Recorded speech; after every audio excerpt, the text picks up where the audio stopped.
This is Houston, contact with a test. 1, 2, 3.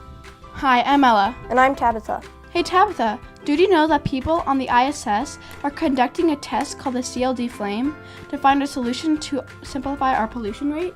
Yeah, and aren't they conducting the test by seeing how a flame or fire reacts in space rather than on Earth? In this experiment, the flame, a burning gaseous fuel, is surrounded by air flowing in the same direction. Measurements are made of the flame characteristics, such as size, structure, temperature, soot, and stability.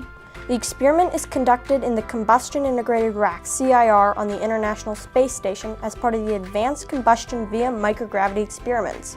They are going to place the flame in different environments. They are also going to measure how much soot is produced from the flame. The information is being used to enable new understanding for the development of more efficient and less polluting combustion, so we can learn how to simplify the pollution rate on Earth. The CLD Flame research is not being conducted to serve any space applications, but it's also possible its findings could aid the development of future space-based combustion devices. Thank you for watching. Hope you learned something and have a good day.